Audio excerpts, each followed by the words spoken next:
साथियों, आप सभी को जय भीम जय भारत। मैं प्रमोद राजभर तरमा आजमगढ़ से आपके सामने मैं कुछ विशेष मुद्दों पर बात करने के लिए आया हूं, ग्राम पंचायत ग्राम सभा से संबंधित। साथियों, जैसा कि ग्राम सभा में वर्ष में 2 बार ग्राम सभा की बैठक होनी चाहिए, जिसमें आम आदमी भागीदारी निभाता है। और ग्राम सभा की जब खुली बैठक होती है तो उसमें ग्राम सभा से और ग्राम प्रधान, पदाधिकारी, सेक्रेटरी महोदय, तमाम ग्राम पंचायत से संबंधित अधिकारी मौजूद होते हैं। परंतु हमारे ग्राम सभाओं में ग्राम सभा की खुली बैठक कभी नहीं होती है, खासकर मेरे तरमा ग्राम पंचायत में। क्योंकि साथियों, वह बैठक इसलिए की जाती है कि जो ग्राम पंचायत से संबंधित लोग हैं वो लोग ग्राम सभा को अपना लेखा जोखा दे सकें, उन्होंने क्या किया है वो हिसाब किताब दे सकें। लेकिन वो ऐसा नहीं करते हैं, इसलिए भ्रष्टाचार ग्राम पंचायतों में चरम सीमा पर बढ़ रहा है। और कहीं न कहीं ग्राम सभा भी अपनी जिम्मेवारी को नहीं निभाती है, जिसके वजह से इस प्रकार के कृत्य ग्राम पंचायतों में होते हैं। लेकिन साथियों, मैंने कई बार ग्राम प्रधान या ग्राम सेक्रेटरी या विकास खंड अधिकारी से ग्राम सभा की बैठक कराने के लिए जो है कि आवेदन पर आवेदन दिया, लेकिन आज तक वो अनसुनी कर रहे हैं।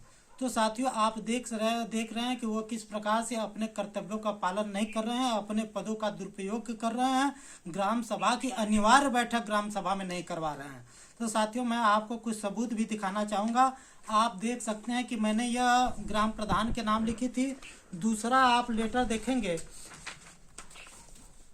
यह विकास खंड अधिकारी के नाम हमने एक लेटर लिखा था कि हमारे ग्राम पंचायत में ग्राम सभा की बैठक नहीं होती है, जिसके संबंध में विकास खंड अधिकारी को हमने अवगत कराया था, लेकिन अभी तक कोई कार्रवाई नहीं हुई। आप देखें कि दूसरा भी लेटर लिखा था हमने विकास खंड अधिकारी को, उनसे शिकायत किया था, लेकिन अभी तक उनके कान में जू तक नहीं रेंगी, अभी तक उस पर उन्होंने पहल नहीं किया। तो ऐसा मुझे लगता है कहीं न कहीं ये सभी अधिकारीगण एक दूसरे से मिले हुए हैं, इसलिए ग्राम सभा की बैठक नहीं करवाते हैं। उनको डर होता है कि ग्राम सभा के लोग जुटेंगे, वहाँ के मतदाता लोग जुटेंगे तो हमसे सवाल करेंगे कि आपने क्या किया, हमसे पूछ कर किया कि नहीं किया। तो उनके पास कोई जवाब नहीं होगा, इसलिए ग्राम सभा की बैठक वो नहीं करवाना चाहते हैं। लेकिन हम भी प्रयास कर रहे हैं कि शिकायत पर शिकायत दे रहे हैं। अगर यहाँ से नहीं हो पाएगा तो हम जिला पंचायती राज अधिकारी से मिलेंगे, वहाँ पर अपनी शिकायत दर्ज करेंगे।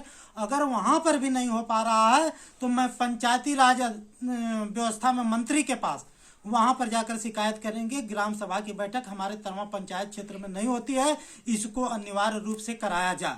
जबकि साथियों, मैं आपको बताना चाहूँगा कि आप देख रहे हैं कि ये संयुक्त पंचायती राज अधिनियम 1947 की विषय सूची है, जिसमें स्पष्ट शब्दों में लिखा गया है कि ग्राम पंचायत की ग्राम सभा की बैठक वर्ष में 2 बार अनिवार्य है, एक बार रबी की फसल कटने के बाद, एक बार खरीफ की फसल कटने के बाद तुरंत, और आपातकालीन बैठक किसी भी समय की जा सकती है। लेकिन आप देख रहे हैं कि 5 वर्षों का कार्यकाल बीतने जा रहा है, लेकिन हमारे ग्राम पंचायत में ग्राम सभा की बैठक तरमा में कभी न हुई, न हमें लगता है आगे उम्मीद है, लेकिन हम प्रयास करते रहेंगे।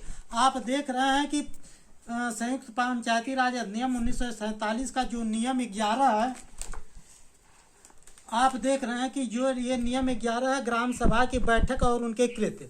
ग्राम सभा की बैठक के बारे में लिखा गया है कि प्रत्येक ग्राम सभा की प्रतिवर्ष 2 सामान्य जनरल बैठक होगी, एक खरीफ की फसल कटने के बाद, एक रबी की फसल कटने के बाद। यह अनिवार्य है। तो सोचिए, जो अनिवार्य काम है उसको भी ये ग्राम प्रधान, सेक्रेटरी, विकास खंड अधिकारी लोग नहीं करते हैं। तो इस प्रकार से भ्रष्टाचार चरम सीमा पर बढ़ता जा रहा है। ये हमारे ही पंचायत क्षेत्र की बात नहीं है, हर पंचायतों में इस प्रकार की होती है।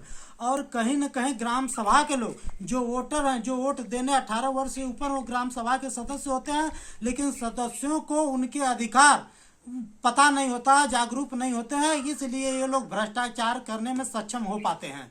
अगर कहीं न कहीं ग्राम सभा के लोगों को ट्रेनिंग दी जाए कि आप लोग जो है कि किस प्रकार से सवाल पूछ सकते हैं, किस प्रकार से हिसाब ले सकते हैं ग्राम प्रधान, सचिव, सेक्रेटरी, तमाम लोगों से, तो शायद ये भ्रष्टाचार में कमी आ सकती है।